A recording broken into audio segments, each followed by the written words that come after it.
మీ జీఐఈటీ ఇప్పుడు జీజీయూగా మారింది. 2000కు పైగా ప్లేస్మెంట్స్, ఐపీఎం, కేపీఎంజీ వంటి సంస్థలతో ఇంటిగ్రేటెడ్ కోర్సులు, యూపీఎస్సీ కోచింగ్, అడ్మిషన్లు ఓపెన్. యాక్చువల్లీ నాకు నిన్న ఒక వీడియో వచ్చింది. అదేంటంటే భూపాలపల్లిలో రహీం అనేటువంటి ఒక పర్సన్ మొబైల్ పంచర్లు వేస్తారనమాట. ఆయన 2 వీలర్స్కి 4 వీలర్స్కి అలా మొబైల్ పంచర్స్ వేస్తూ ఉంటారు.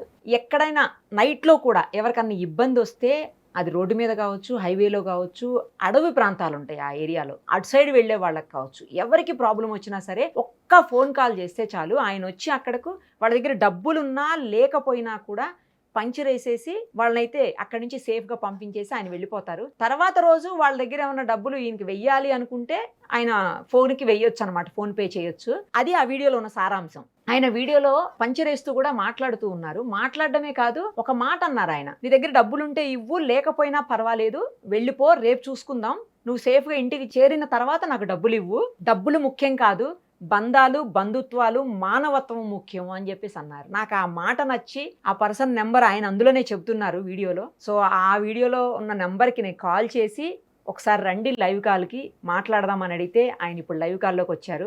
వచ్చిన తర్వాత ఆయన ఎంత గొప్ప వ్యక్తి అంటే, మేడం నేను ఇలా రావడానికి, ఈరోజు ఇలా మీతో మాట్లాడడానికి కారణం నా భార్య, నేను ఆమెను కూడా చూపించవచ్చునా అని అడిగారు. నిజంగా మీరు అదృష్టవంతులండి, మీ భార్య అదృష్టవంతులండి మీలాంటి వాళ్ళు ఉన్నందుకని నేను అంటుంటే, లేదు లేదమ్మా ఆవిడ ఉన్నందుకు నేనే అదృష్టవంతుడిని అని చెప్తున్నారు. అంటే మానవ బంధాలకి, విలువలకి అసలు రోజు ఏమీ ఇది లేకుండా పోతున్నటువంటి ఈ సమాజంలో ఇప్పుడు ఆయన అలా మాట్లాడడము, ఆయన అంతటి విలువనివ్వడము నాకు బాగా అనిపిస్తోంది. మరోసారి నమస్తే అండి సయ్యద్ రహీం పాషా గారు, ఎలా ఉన్నారు పాషా గారు?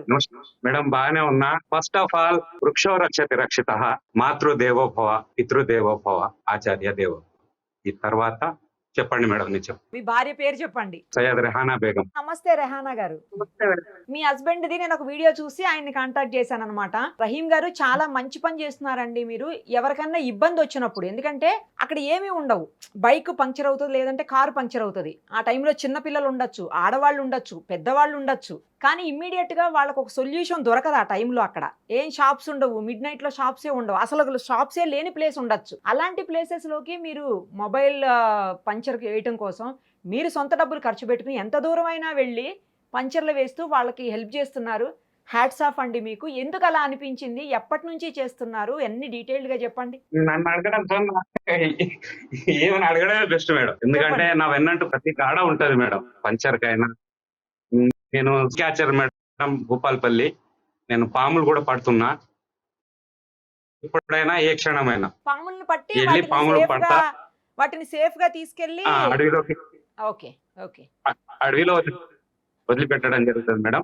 ఇంకోటి నా లో రూపాయి అనక 30 పైసలు, 100కు 30 రూపాయలు, 1000కి 300. పాములు పడితే 1000-1500 తీసుకుంటా మేడం. నేను పంచర్ చేస్తే 200 తీసుకుంటా. ఇక నా లెక్కలో ఈ 100 వెనక 30 రూపాయలు తీసి పక్కకు పెడతాం మేడం. ఏం చేస్తారు? చాలా మంది ట్రస్టులు నడుపుతున్నారు, అనాథ శరణాలయాలు, కుంటి వాళ్ళకి, తల్లిదండ్రులు లేని వాళ్ళకి డొనేట్ అందరు చేస్తూనే ఉన్నారు.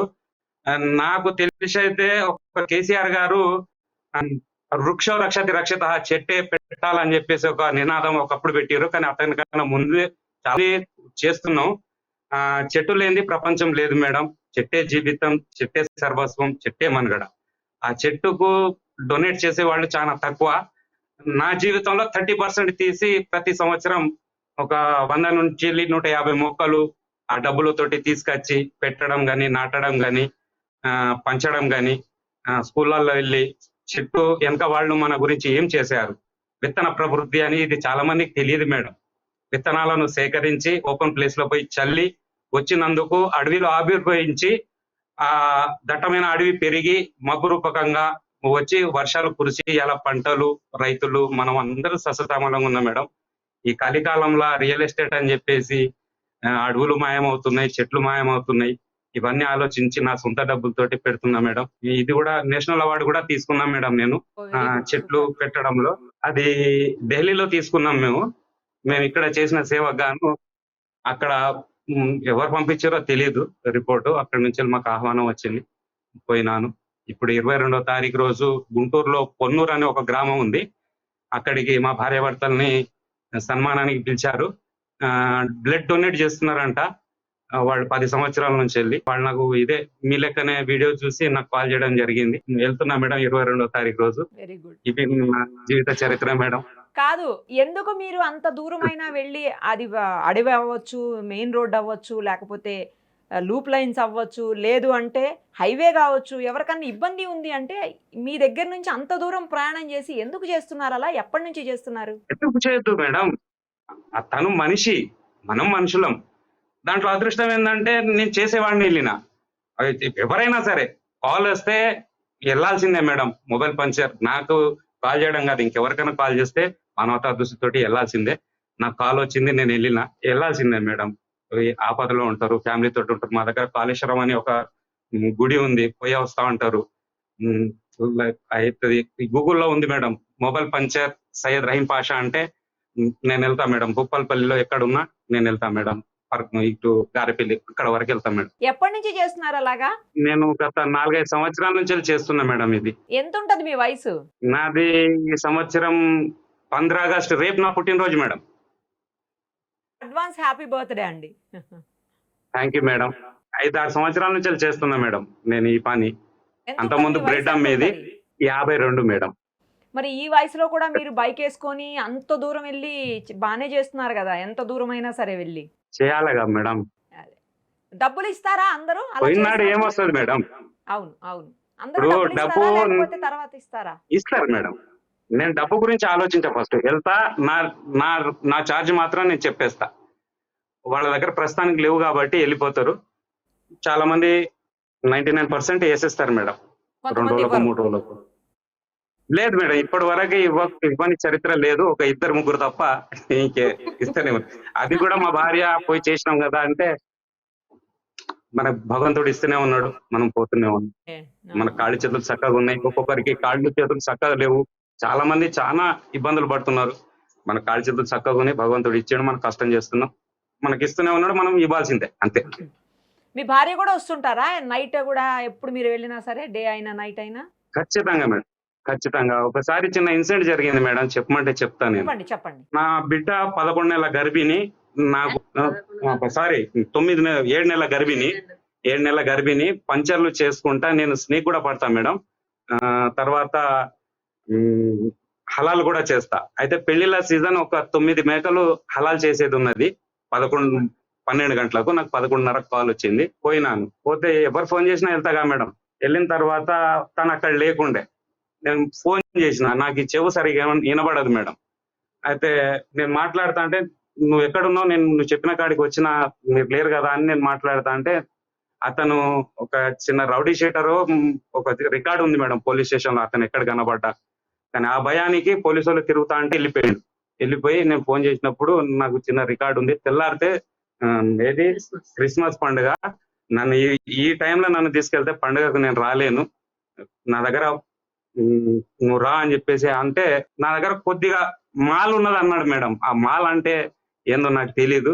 ఈ పక్కన కానిస్టేబుల్ నా ఫోన్ వినుకుంటా లౌడ్ స్పీకర్ లో పెట్టింది, వచ్చి మాల్ అంటే ఏంటిది, మాల్ అంటే ఏంటిది, ఏమో సార్ నాకు తెలీదు, పంచర్ కాని పిలిస్తే నేను ఇక్కడికి వచ్చిన, అతను లేకపోతే నాకు కాల్ చేసిన, ఈ చెవి సరిగా వినబడదు, మీరు విన్నారు, ఎవరు ఆయన పేరు చెప్పు అంటే ఫలానా ఫలానా అంటే అందరికి రికార్డ్ లో పోలీస్ స్టేషన్ లో ఉన్నది కాబట్టి అతని అడ్రస్ ఇతనికి తెలుసు మేడం. మేడం నాకు తెలుసు అని నన్ను ఒక పోలీస్ ఆయన అప్పచెప్పేసి ఇక్కడ ఉన్న కాడ స్పాట్ లో నా సెల్ గుంజుకొని అతని దగ్గర పోతే చెక్ చేస్తే అతని చెప్పకూడదో చెప్పొద్దో తెలియదు మేడం. అతని జేబులో అలవాటు ఉన్నది, అతనికి పండుగ కాబట్టి ఇంత తీసుకొచ్చుకున్నాడో మరి ఉన్నదో ఆ భయానికి వెళ్ళిపోయిండు. నాకు ఫోన్ చేస్తే ఇక్కడ ఈ ఇన్సిడెంట్ జరిగింది. వాళ్ళతో పాటు నన్ను నువ్వు కూడా అమ్ముతావు, ఈ రాత్రి వచ్చినావు, నీకు అతనికి లింక్ ఉన్నది మేడం. అదేంటి? మత్తు పదార్థం మేడం. ఓహో, ఓకే ఓకే. అయితే తనతో పాటు నన్ను కూడా 7 రోజులు పోలీస్ స్టేషన్ లో పెట్టారు మేడం. నేను అటువంటి కాదు మేడం, నాకు ఏం తెలియదు. నేను పంచర్ చేస్తే వచ్చినా ఇంకో ½ అన్ అవర్ లో నా మీద 11:30కు మేకలు హలాల్ చేయడానికి ఒకరు చూస్తున్నారు మేడం. నన్ను పట్టుకోపోతే సరే మేకలు హలాల్ చేసి వస్తా మేడం, నేను ఈ ఊరోనే అని చెప్పినా కూడా వినలే మేడం. నన్ను 7 రోజులు బొక్కలో పెడితే నేను నేషనల్ అవార్డు తీసుకున్న తర్వాత జరుగుతాయి మేడం, అన్ని జరుగుతాయి.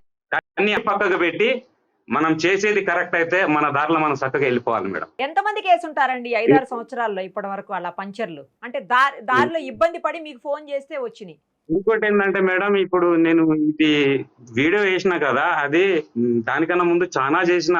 2 గంటలకు 3 గంటలకు పోయి ఎన్ని చాలా ఎన్ని దూరం పోయి చేసుంటారు చేసిన. ఇప్పటి ఆ వరకు రోజు అంటున్నా? ఎన్ని చేసుంటారు ఇప్పటి వరకు? లెక్కలేవు మేడం, లెక్క అయితే పెట్టుకోలేదు. చాలా అంటే అసలు లెక్కలేవు. ఒక మామూలుగా మీరు ఏం పని చేస్తారు? మూ- పంచర్ల షాప్ ఉందా? లేదు మేడం, ఏం నా చేస్తారు పని అసలు? దారి మధ్యలో ఇట్లా పంచర్ అయితే నాకు కాల్ చేస్తే వెళ్ళిపోతా మేడం. ఓహో, ఇదే పని మొబైల్ పంచర్లే చేస్తారు అంతేనా?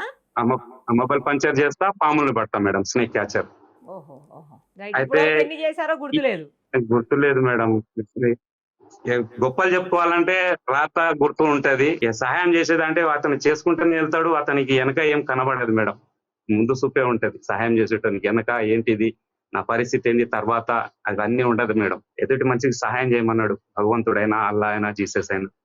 ఫస్ట్ తల్లిదండ్రులను చూసుకోమన్నాడు, తర్వాత తోబుట్టువులను చూసుకోమన్నాడు, తర్వాత చదువు చెప్పిన గురువును గుర్తు పెట్టుకోమన్నాడు, తర్వాత తను నమ్మొచ్చిన భార్య పిల్లల్ని చూసుకోమన్నాడు, తర్వాత మన ఊరుని చూసుకోమన్నాడు, ఆ తర్వాత మన జిల్లాని చూసుకోమన్నాడు, తర్వాత సాధ్యమైతే ఇంకా చూసుకోమన్నాడు. ఈ బాధ్యతలన్నీ మనోడు మర్చుతున్నాడు మేడం. కరెక్ట్, బాగా చెప్పారు, చాలా బాగా చెప్పారు. డబ్బు కోసం కాకుండా కేవలం మానవత్వంతో మీరు చేస్తున్నటువంటి పనికి మరోసారి మీకు హ్యాట్స్ ఆఫ్ చెప్తూ థ్యాంక్స్ అండి. లైవ్ కాల్లోకి వచ్చారు, మాట్లాడారు. మీ భార్య ఏమన్నా మాట్లాడతారేమో మేడం అడగండి. మేడం ఒక చిన్న, మీరు లైవ్ లో వచ్చారు కాబట్టి ప్రతి ఒక్కరికి పనికొచ్చే ఒక చిన్న ముచ్చట చెప్పనా మేడం? చెప్పండి చెప్పండి. ఈ కలియుగంలో ఈ కరోనా, ఈ తిండి, ఆయిల్ ఫుడ్, డబల్ వాడిన ఆయిల్ వాడడం వల్ల, ఈ ప్లాస్టిక్ వల్ల ఇన్ని విపత్తులు, వర్షాలు పడతలేవు, కరువులు వస్తున్నాయి, అన్ని వస్తున్నాయిగా మేడం, చూస్తూనే ఉన్నాం. అయితే ఈ కాలంలో మనిషి మనగడ ఎన్ని సంవత్సరాలు బతుకుతాడు మేడం? 60 సంవత్సరాలు బ్రతకడం కష్టం. ఈ 60లో 20 చదువుకి వెళ్తాయి, 20 నిద్రకి వెళ్తాయి. మిగిలిన 20లో పెళ్లిళ్ళు, పేరంటాళ్ళు, పూరుళ్ళు, బిడ్డ పెళ్లిళ్ళు, కొడుకులు ఉంటే కొడుకుల కోడళ్ళు చూడాలనే సకలేసుకొని హనీమూన్కి పోతారు. ఈ సినిమాలు, షికార్లు, ఈ సావులు అన్ని కలిపి ఒక 5 సంవత్సరాలు టైంపాస్ తీసేద్దామా మేడం? మిగిలిన ఎన్ని మేడం? 15 సంవత్సరాలు చల్లగా బతుకుతే, యాక్సిడెంట్ అయ్యి మధ్యలో 25 సంవత్సరాలకు 40 సంవత్సరాలకు పోయిన చరిత్ర అతను లెక్కలకు వస్తలేడు. దేవుడు చల్లగా చూసిన లెక్క చెప్తున్నా నేను.